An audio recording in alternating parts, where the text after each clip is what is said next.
నమస్కారం, welcome to Suman TV. నేను గీతాంజలి. ప్రస్తుతం మనతో పాటు భారతీయ శంకరపీఠం వ్యవస్థాపకులు, ప్రముఖ ఆధ్యాత్మికవేత్త, బ్రహ్మశ్రీ అన్నవరపు తిరుపతి మూర్తి అవధాని గురువు గారు ఉన్నారు. వారితో మాట్లాడదాం. గురుగారు నమస్కారం అండి. ఓం శ్రీ మహాగణాధిపతయే నమః. గోవింద గోవింద.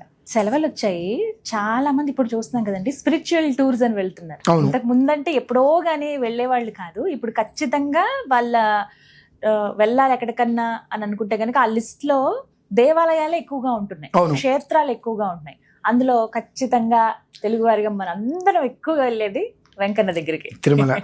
తిరుమల ఎంత సంతోషం అనిపిస్తుందో. ఇక్కడ ఎంత ఎండగా ఉన్నా ఆయన దగ్గర మాత్రం భలే చల్లగా ఉంటుంది. అంటే వెళ్తున్నారు, అంతా బానే ఉంది, కానీ అక్కడ ఉన్నటువంటి కొన్ని చూస్తే నిజంగా విచిత్రం అనిపిస్తుంది, కొన్ని బాధ అనిపిస్తాయి. మీరు కూడా ఒక సందర్భంలో అన్నారు వాటి గురించి మాట్లాడదామని. మీరు కూడా రీసెంట్ గా వెళ్ళున్నారు, 2 రోజులు అయిందండి. అంతే. ఎలా అనిపించింది? ఎలా ఉంది అసలు ప్రస్తుతం తిరుమల? ఎలా ఉంది అనే దానికన్నా ఎటువంటి దరిద్రపు పనులు చేసి అయ్యో జన్మరాహిత్యం లేకుండా వంశం నాశనం అయ్యేటువంటి పనులు ఏవైతే చేస్తున్నారో అవి చెప్తా. అక్కడ తిరుమల కొండ ఎక్కి అక్కడ చేసే దౌర్భాగ్యపు పనులకు వీళ్ళు ఎంత కష్టపడ్డా జీవితం ఎదగట్లేదు, నాశనం రోజు రోజుకి కూడా పాతాళానికి వెళ్ళిపోతున్నారంటే ఇటువంటి దౌర్భాగ్య పనులు.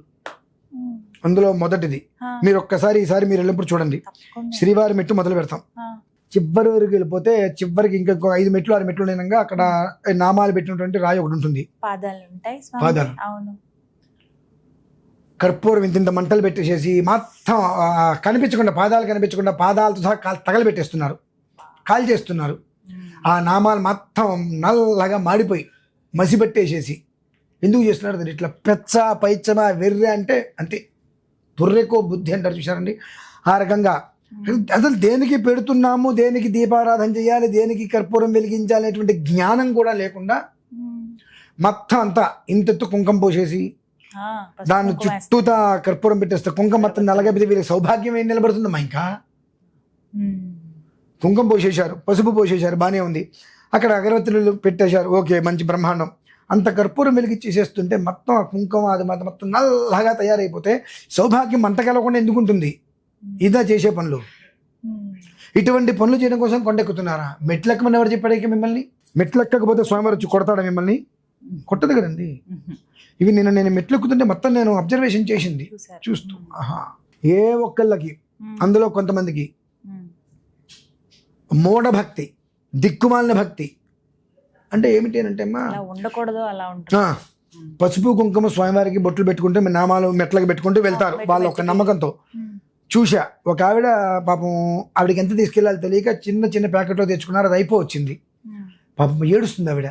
ఏంటమ్మా అంటే, మనసులో శంకగా ఉందండి, ప్రతి మెట్టుకి నేను పెట్టుకొని వెళ్దాం అనుకున్నాను, నాకు ఎంత తీసుకెళ్లాలో తెలీదు, అడిగితే ఎవరు చెప్పలేదు, నేను కొంచెం తీసుకుంటాను, అయిపోవచ్చింది. వాళ్ళు ఎవరినో అడిగితే అట్లా నేను ఇవ్వను, నాకు సరిపోదు అని మాట్లాడారండి. నాకు దొరకదో ఇంకా అన్ని మెట్లు ఉన్నాయి, ఇప్పటికి 500 మెట్లు 600 మెట్లు అయినాయి అంతే. భయం అంటే ఏమక్కర్లేదమ్మా, మీ మనస్సులో సంకల్పం బాగుంది, ఆయనే చూసుకుంటాడు, ఇస్తారమ్మా మీకు అన్న. కింద 2 ముగ్గురు వచ్చి దారిలో అడిగితే ఇవ్వం, వాళ్ళ దగ్గర నేను ఇన్ని ప్యాకెట్లు ఇవ్వం. పైకి వెళ్తే వేరే వాళ్ళ దాంట్లో ఉన్నదంటూ సగం ఇచ్చారు ఆవిడికి. ఆవిడ పైకి ఇచ్చారండి, సంతోషంగా చెప్పుకున్నారు, అదొక ఆనందం, తీసుకున్నారని చెప్పి. కానీ ఇవ్వము. నువ్వు అవతల వ్యక్తికి సహకరిస్తే నీ కష్టంలో భగవంతుడు నీకు సహకరిస్తాడు. నిజమే కదా, అలా మొహమ్మద్ చెప్పేస్తారు కొంతమంది. అది వాళ్ళు పాపం ఆవిడకి 45-50 ఏళ్ళు ఉంటాయమ్మా, పెద్ద ఆవిడ. కాస్త జాగ్రత్తగా వస్తున్నారు, అంత పసుపు కుంకుమ వేస్తే ప్రాణం పోతుందా? మేము ఇవ్వం. ఒక 2-3 ఇచ్చినా కూడా సరిపోతాయి. ఆ మాటకి వాళ్ళకి ఎంత దోషం వచ్చి ఉంటుంది? నువ్వు నీ దగ్గర 4-5 ప్యాకెట్లు ఉన్నాయి, లేదు 2 ప్యాకెట్లే ఉన్నాయి, అంత ఇస్తే నీకు ఎంత పుణ్యం వస్తుంది? చక్కగా నువ్వు ఇచ్చిన దాంతో ఆమె మెట్టుకి పెట్టినట్టు ఆ ఫలితం నీకే వస్తుందిగా. ఇవ్వను అనటం వల్ల ఆవిడ మానసికంగా ఎంత క్షోభపడి ఉంటున్నారో, నేను తెచ్చుకోలేకపోయాను, ఇక్కడ ఎవరో ఒకరు మన సహకారంగా ఉంటారనే ఆవిడ అడిగింది. ఇవ్వను, భగవంతుడి విషయంలో భగవంతుడికి పెట్టే బొట్టే నేను ఇవ్వను ఉన్నప్పుడు నీకు ఉపకారంగా భగవంతుడు ఎందుకు ఉంటాడు? ఇది తెలుసుకోవాలన్నమాట. ఇది తెలుసుకోవాలి, ఎంతవరకు నిజం ఎంతవరకు అబద్ధం, మనం ఏది ఇవ్వాలి ఏది ఇవ్వకూడదు విషయం తెలుసుకోవాలి. కర్పూరం ఎక్కడ వెలిగించాలి, ఎలా వెలిగించాలి, ఎంత వెలిగించాలి అనేటువంటి జ్ఞానం మనకు రావాలి. అజ్ఞానంతో కొట్టుకుపోయి అక్కడ ఎవరికి కర్పూరం పెట్టారో తెలియట్లేదు మనకు. రాయికి పెట్టారా, స్వామివారి నామానికి పెట్టారా, స్వామివారికి పాదాల కర్పూరం వెలిగిస్తున్నారా, నాకు అది అర్థం కావట్లా. మొత్తం కుంకుమ పోశారు, పసుపు పోశారు, ఆ కర్పూరం వెలిగించినటువంటి ఆ మసికి ఆ పసుపు కుంకుమ నల్లగా అయిపోయింది, ఆ గోడ చుట్టూ మొత్తం నల్లగా మసి పట్టేసింది. ఇప్పుడు ఎక్కువ మంది రావటం కూడా సరే జ్ఞానం ఉండాలి, వాళ్ళు చేశారు కాబట్టి నేను చేస్తున్నా, ఇదొక దుర్మార్గం. అయితే అంతకు మించి నీచమైన దరిద్ర పని వైకుంఠం క్యూ కాంప్లెక్స్ దగ్గర 2 అటు వెళ్తుంటే వచ్చేవారి భక్తులందరికీ కూడా దాహార్తి తీరుతుందని చెప్పి స్వామివారి మజ్జిగ అందరికీ అందిస్తున్నారు. ఆనందం అనిపించింది. సిగ్గు ఎగ్గు ఏమాత్రం లేకుండా పంది బురదే ముఖ్యం అన్నట్టుగా ఉన్నటువంటి జనాలు ఉన్నారు. కొంతమంది పందులు ఎక్కడ దొరుకుతాయండి? బురదలో. దాని ఇంటికి తీసుకొచ్చి ఎంత రుద్దిన చివరికి ఏం చేస్తుంది? ఇది బురదలో దొరుకుతుంది. అటువంటి దౌర్భాగ్యులు ఉన్నారు, కొండ మీద ఉన్నారండి, వెళ్తున్నారు. ఎంతగా దాతే అంత ఫ్రీటా అని చెప్పి తీసుకున్నారు. చూస్తున్నా అసలు కాసిన పోసుకుంటున్నారు. ఆ గ్లాసు ఇలా అందులో డస్ట్బిన్లో పోస్తున్నారు, అలా మజ్జిగతో సహా. మీకు ఎలా తెలుస్తుందండి? తేలిగ్గా ఉన్న గ్లాసు పట్టడానికి, బరువుగా ఉన్న గ్లాసు పట్టడానికి ఆ మాత్రం తేడా తెలియదండి. చూస్తున్నా ఒక్కొక్కరు 4-5 గ్లాసులు సగం తాగి సగం పడేస్తుంటే అనుకున్నా, ఇత్తడి దౌర్భాగ్యులు ఇక్కడికి వచ్చారా? ప్రసాదంతో సమానం. స్వామివారి యొక్క ధనాన్ని దుర్వినియోగం చేస్తున్నప్పుడు నీ జీవితం ఎందుకు బాగుపడుతుంది? నువ్వు అంత కష్టాలు నువ్వు పడాలని నేను కోరుకున్నానండి. అయ్యో అంత మాట అనుకోండి. వాళ్ళు తెలియక చేయట్లా, తెలియక చెయ్యాల. సగమే పోయించుకుంటే సరిపోతుంది, గ్లాసులు ఎంత తాగుతారు అంత. నిండా పోయించుకు తాగు, సగమే పెంచుకుని తాగు. సగం తాగి ఇలా గ్లాసులలో వదిలేసి మళ్ళీ తీసుకొని మళ్ళీ సగం తాగి మళ్ళీ సగం వదిలేస్తుంటే నీళ్ళు కదా మరి రక్తం కన్నట్టయింది నా మనస్సుకి. ఎంతో మంది మొక్కులు తీర్చుకోవడానికి స్వామివారికి ఎన్నో రకాలుగా కానుకలు ఇస్తూ ఉంటే ఎంతో మందికి దాహార్తి కూడా తీర్చాలి అని చెప్పి అటువంటివి పెట్టారు. పెట్టకపోతే ఎందుకు పెట్టలేదు అని అడగరు. పెట్టినందుకు గాను స్వామివారికి శిక్ష అండి ఇది. అన్నప్రసాదం, స్వామివారి అన్నప్రసాదం ఉంది, అక్కడికి వెళ్ళా. దేని పెట్టి కొట్టాలో అర్థం కాలేదండి. తినే వాళ్ళకన్నా పారేసే వాళ్ళు ఎక్కువ ఉన్నారు. ఇటువంటి వాళ్ళకి అన్నప్రసాదం ఎందుకు పెట్టాలి అని ఎంతోమంది ముష్టి వాళ్ళు ఉంటారు, తిండి లేని వాళ్ళు ఉంటారు, వాళ్ళకి పెడితే పుణ్యం. ఇటువంటి పనికిమాలిన వెధవలకి అది ఎంతో మంది అదృష్టంగా భావిస్తారు. నేను చూశాను చాలా మందిని. అంటే ఒకప్పుడు నేను చేసింది కొంతమంది నేను చూశాను. అంత ప్రసాదం బయటికి తెచ్చుకొని చెట్టు కింద శుభ్రంగా నేల తుడుచుకొని ఆ నేల మీద వేసుకొని తినే వాళ్ళని చూశా. నేనట 74 రోజులు తిన్నా కంటిన్యూగా. స్వామివారి పేరు కోసం స్వామివారికి చెప్పుకొని 72 రోజులే. 72 రోజులు టిఫిన్ చేసిన అన్నం తిన్నా, కింద తుడుచుకొని తిన్నా. దాని ఫలితం నేను చూశా ఎలా ఉంటుందో. అలా పక్కన పెట్టుకొని ఎంతో ఇంతటి ప్రసాదం ఈ జన్మలో మనకు దొరకదని ప్రసాదం తినే వాళ్ళని చూశాను. తినే వాళ్ళకన్నా పారేసే వాళ్ళని ఎక్కువ చూశాను. అమ్మా కడుపు తరుక్కుపోయింది. ఎందుకు వస్తున్నారు వీళ్ళు కొండకి?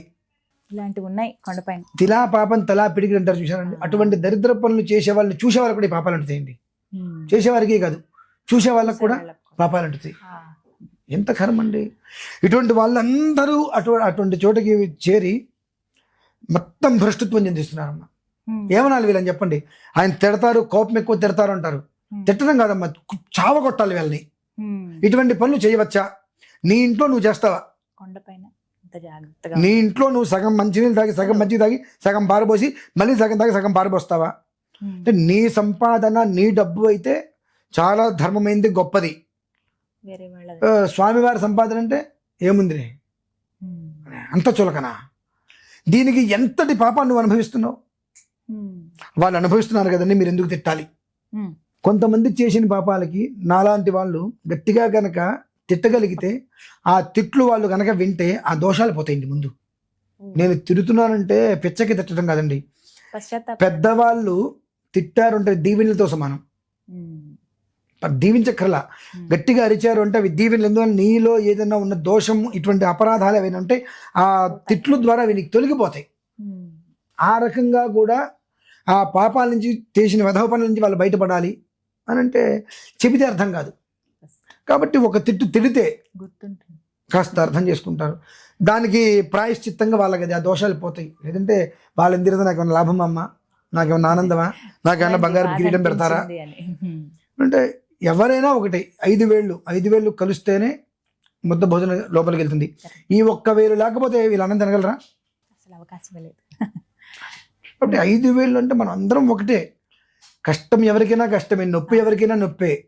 కాబట్టి అటువంటి పనులు చేయొద్దు నాన్న, వద్దు తప్పు నాన్న అంటే చెప్పావులేవా నాకు తెలుసు అంటారు. ఒక అరిచినట్టుగాను కరిచినట్టుగాను చెప్పామనుకోండి, ఈయన ఈసారి మన ఫోటోలు కూడా పెడతాడేమో, ఇంకేం చేస్తాడో ఈయన, అందరి ముందు ఇష్టం ఆ రకంగా అయినా సరే అటువంటి పనులు మనడం వల్ల కుటుంబం వృద్ధి చెందుతుందమ్మా. ఎందుకు దేవాలయాలకు వెళ్ళటం దేనికి, ఇటువంటి అపరాధమైన పనులు చేయటం దేనికి, నెత్తి మీద పాపాన్ని మూట కట్టుకోవడం దేనికి, కుటుంబాన్ని నడుగొడ్డు మీదకి తేవడం దేనికమ్మా? ఇవి చూసా.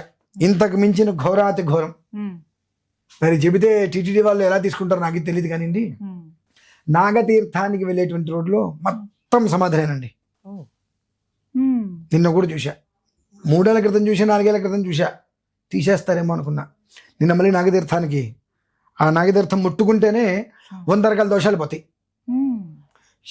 కొంతమందికి శరీరం మీద మచ్చలు వచ్చేసి ఇబ్బందులు పడుతుంటారు.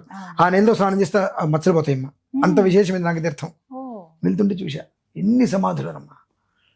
మరి తిరుమలలో మరి ఆ సమాధులు ఎందుకోసం కట్టారో, ఎవరి కోసం కట్టారో, అది మరి పెద్దవాళ్ళు ఎందుకు చూడట్లేదో, ఎందుకు తీసేయట్లేదు నాకైతే అర్థం కావట్లేదు.